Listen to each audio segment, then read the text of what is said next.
second after you got hurt. Well, let's talk about the final laps here. Take us through the restart with the green-white checker. You were third at the restart, but you're leading by the essence. Well, it was a heck of a restart there, you know, into turn one.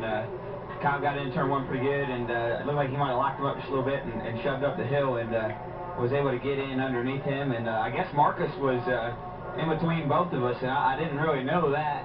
And when I got to the S, I had to make some room, or we're going to wreck all of them. So, you know, it just you can see it right there, real tight there. But you know, we made it all fit, and you know, I had a good run coming into the inner loop, but just didn't quite execute the move. And you know, I kind of feel bad about that. I was in position to win the race, but just wasn't quite good enough to beat Marcus. But he's so good here; he really deserves a win. And you know, if there's a guy to get beat by, and he's the guy. You know, there's no shame in that. So. You know, proud of the effort, proud of the weekend, and just the last 2 weeks have been amazing. Big questions were, you know, how would you perform in the car, and how would your back hold up? We know how you performed second. How'd the back hold up? You know, it doesn't feel good by any means, but it's still, you know, running well. You can get through a lot when you're running well, and these Motor Light Dodge Chargers are fast. So, you know, it hurts real good right now. All right, Brad KESLOWSKI from 23rd to 14th in the points in the last 3 races. Vince. What a strong finish for Martin Truex Jr. Top 5 today, brings it home 4th. You guys were strong all day. How close were you to having a car that, instead of 4th, may have been 1st or 2nd? Well, we were real close there. Second to last restart, we got a little sniff of the lead. Just a little too tight on restarts to hang on to it with Kyle there. But so proud of all the guys on my Napa Toyota, you know, Napa Chick, everybody that supports this program. Just got to thank Michael and Rob Kaufman and all they do for this team. The guys who actually have been working really, really hard here lately, trying to get our stuff better. And I feel like we're getting closer. Today was a good day for us to gain some momentum and you know, have a good run. And I want to say hi to Mike Ricci, my old crew chief back home. He's been healing up a little bit. And last time I got a top 5 here, he was my fill-in crew chief. So we did him one better today, and he was expecting it. So I just wanted to give a shout out to him. So I hope he's feeling better. And yeah, good day, and just proud of all the guys. They did a great job for me. Martin in the 56 team, 4th today, Shannon. Well, David Reagan released from the infield care center after multiple hard hits on that last restart. What happened? Well, it's just a product of close quarters racing at the end. You know, our UPS team had done a good job. We were going to salvage a top 20 finish, I think, after running out of fuel early in the race. But, you know, I felt like I had a good run, thought I had Boris clear, and I think he got a little better run than I did and just hooked us. And he certainly could have given a little bit more of a break, and we all could have got through there and not torn up anything. But he was aggressive. We were all aggressive. He hooked me and hit hard. Are you okay? Yeah, I'm okay. I'm sore. That was a hard hit. I looked down at my feet, my pedals, and my leg rests were all pushed over. You know, it's a shame a racetrack that we go to in 2011 doesn't have a better wall design all the way around the racetrack. So hopefully they'll look at that. I've been to some dirt tracks that have better walls than that. So it was a hard hit, but our race cars are safe. Thanks to everybody back home that builds good race cars. I can't wait to get to Michigan. Good to see David Reagan out of the infield care center. David Rudiman also over here. He's sitting on his golf cart. We obviously saw you get out of the car and kneel down. Where are you hurting the most right now? My pride mostly, but I know something come in and I kind of got in the uniform and ripped a hole in it there. So something flew in there and got a hold of my shin and ate it up a little bit. And I'm not exactly sure what, but just not a very good day for us. I got to thank everybody at Aaron's and Best Western and Tom's, and you know, the guys at MWR for building me safe race cars. And you know, just a pretty dismal day all day. And it didn't look like we were going to finish all that well, but I didn't figure we were going to finish that bad. So disappointing. Didn't really need to happen, unfortunately, but that's just how it goes. We've seen you take some hard hits. Where does this one stack up? This is one of the bigger ones, I would say.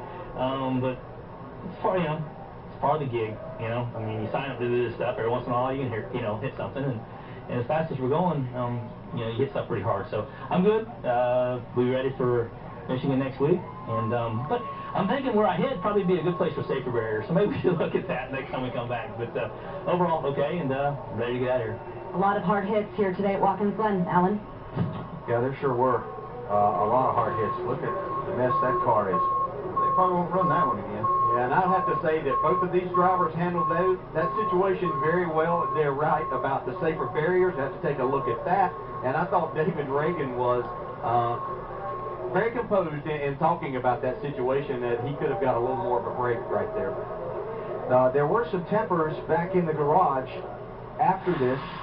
Boris said is the driver of the 51, and he and David, the contact there was what started the whole incident. Well, David said he thought he gave him enough room, but Boris comes on, and you have to get back on the track right there, but all it takes is a little bit of a lift of the throttle to make everything. These guys weren't going to win the race. You just make it around here on the last lap. Greg Biffle was right behind this incident. That's Biffle back there in the red, white, and blue car. Now, he got a pretty good view of this. His teammate taking an extremely hard hit, and Rudeman even harder. Biffle was a lap down, so he was just finishing the race. He did have a good view of all this. And so after the race in the garage area, Biffle was confronting Boris said.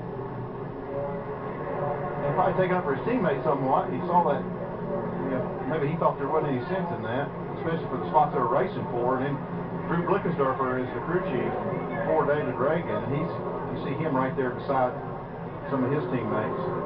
He's not happy.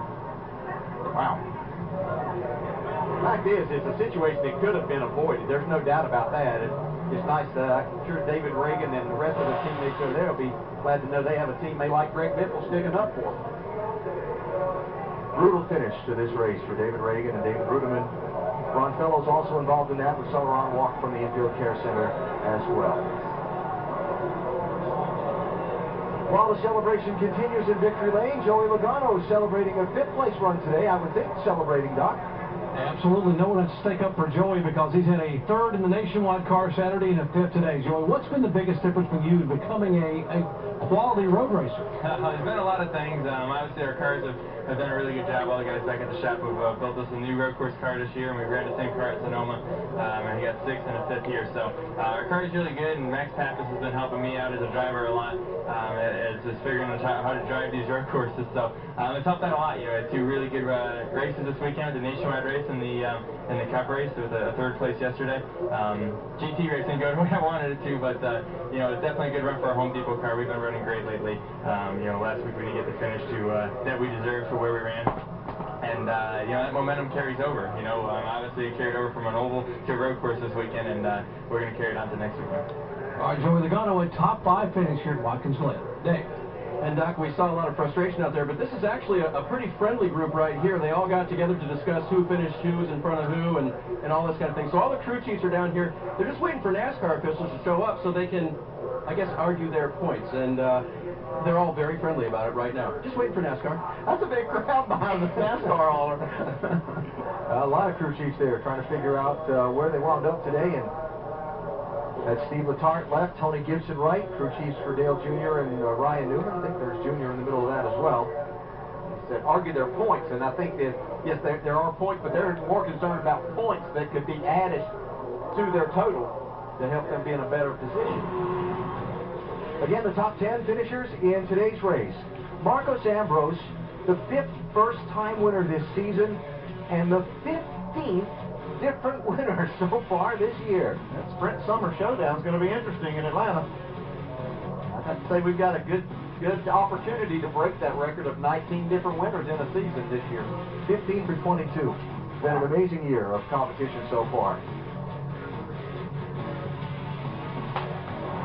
Now, Tony Stewart was running 7th on that final lap, and it's going to end up finishing about 26th. Here was Stewart at the inner loop. I think Tony right there is going to be mad at himself. Now, I don't know what happened before that, but it's like Tony just got in a little bit hot. There was no contact there. See the grass flying everywhere. Then he gets into Clint Boyer. Edwards involved. And Edwards sneaks by. Matt Kenseth slows down just enough to see Junior go by there. Having listed Junior finishing 14th would be a huge comeback from where he was running there after making that late race pit stop. So where did the caution come out? When was the field frozen? NASCAR on the finishing lap goes back, reviews video evidence to determine who was running where and what. So the full finishing order still being looked at and reviewed, I'm sure. For a while, and I'm glad it's their job. Yes, very much. No question who the winner was, though. Marcos Ambrose. Hard to fathom the whole story of being a champion in Australia and packing up and moving halfway around the world with your family. Your family saying, yeah, let's go chase this dream. Yeah, that's a huge commitment. I mean, to pack up your family and move place you haven't been. Can you do it? Are you going to get the opportunities, get the breaks to get in equipment that's going to allow you to showcase your talents? And this man has stuck it out, and everyone is told that he can drive a road course, and obviously now a winner in the Sprint Cup Series and on the road course. But he's a good oval track racer too. Yeah, I like the way he called the shot. He told you he was going to win. That's right, he did it. He told me on Friday. And Made it happen. he's celebrating now.